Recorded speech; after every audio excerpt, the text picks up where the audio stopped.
Iron Comic tonight. And finally, for round one, Iron Comic Mark Day.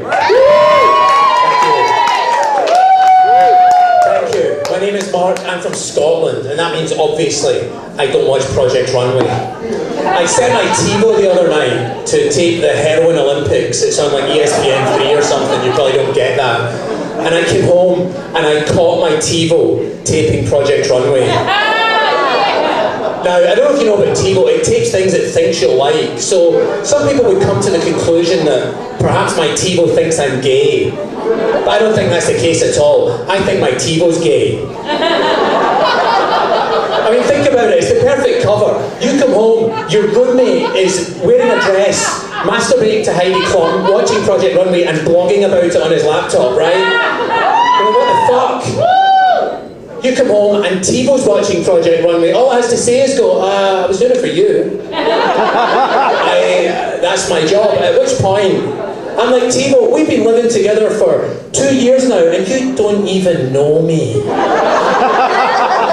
I like Queer Eye. And there's nothing gay about that at all. But the thing is, it's like, my Tivo I think is gay and I'm like, Tivo, be yourself.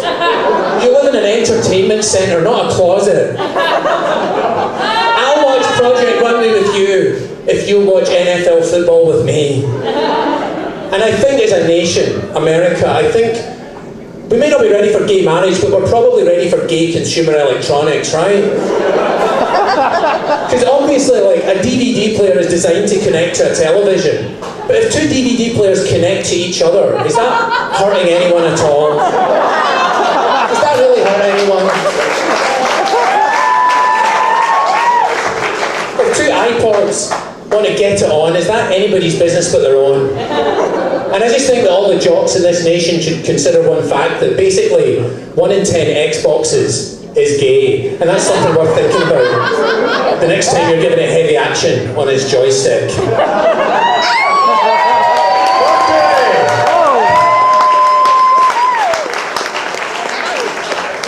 Okay, dudes, are you ready for your next topic? Yeah! That's good. Yeah! Are you ready for your next topic, crowd? That's what I thought. Let's hope it's not Project Runway again. Let's hope it is. Something floated out of the hat and... Next up, Iron Comic, Mark Day! Alright. My name is Mark still, and I'm from Scotland still. So I've never seen this show, Family Ties, but as I understand it, Kim Jong-il was excellent in it. Or maybe it was a Brady Bunch, I don't know. Tivo hasn't taped it for me yet, because he's obsessed with Project Runway, right? No, actually, where was I going to talk about this? North Korea and Scotland actually have something in common, because we're both obsessed with our neighbour to the south. Except in Scotland, we're sitting there, we hate the English, right? You probably may or may not have known that. But we're like, our demands are simple. We're like, we're up here and we're going to take heroin until you accede to our demands.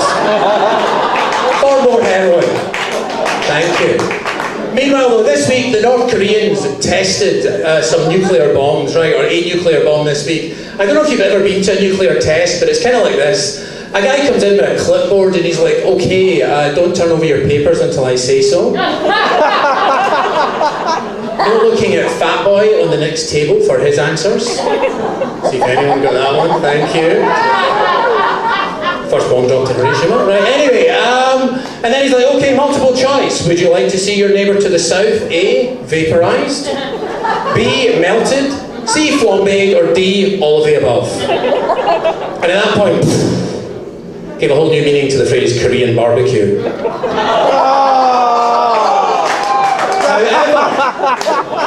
I don't know if you've seen pictures of Kim Jong-il, but he looks like Elvis, right? He has this Elvis hairdo. So if we really want to negotiate with this guy, I think we have to send in Clinton, right? Roger, not Bill. And what we want to do is send in Roger Clinton with like a fucking truckload of deep fried banana and peanut butter sandwiches in a mountain of dangerous pharmaceuticals. And if we wait long enough, there'll just be like 380 pounds of Korean dictator in a tight Vegas like jumpsuit, dead on the toilet. Because I hate to break it to you, Socialist Worker Party of the mission, but when it comes to a face-off between communism and capitalism, you can't beat the ballistic power of a peanut butter and banana sandwich and a Cadillac full of amphetamines. Mark Day, thank you. And Tim Jogiel. Next up. No.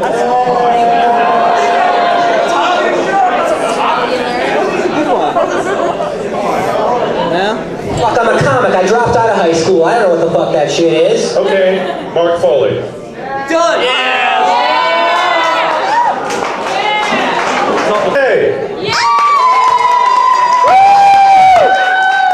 Thank you. My name is Mark Still, and I'm no longer Scottish. I am in fact an American citizen. As of this February, as I'm sure you'll agree, a fine time in history to be an American. Frankly, the next time I go home to Scotland, I'm going to pretend I'm Canadian. But because I became an American citizen, people keep saying to me, you must know so much more about the American Constitution and the foundation that this country was built on in government and everything than most Americans. Well, the fact is, I've forgotten almost everything I learned for the test. So yes, I do know so much more than the average American about the Constitution and etc. But anyway, actually, I took the test in February, and the questions were things like, name the original 13 colonies, who wrote the Star Spangled Banner, is your congressman representing NAMBLA? At which point I sent my congressman a letter, a French letter. That's what we in Europe call a condom. You would call it a freedom sheath, I presume. Because, I don't know, if we as a country are not quite ready to pull out of Iraq, can we at least pull out of the interns?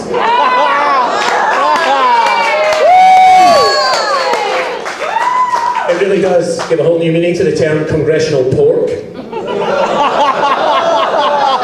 But this is why we need to take a closer look at government, right? We have to look at these House appropriation bills, because they're always sticking these things in at the end of the small print, right?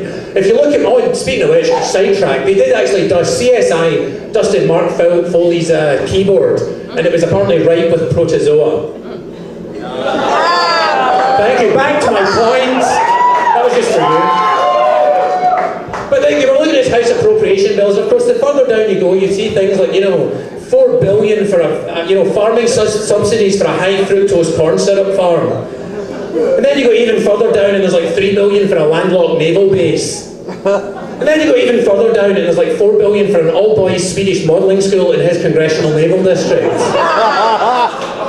And a fact-finding mission to investigate boy shorts in a Taiwanese brothel. But at the end of the day, people, say what you will, Michael Jackson's as entitled to congressional representation as the rest of us.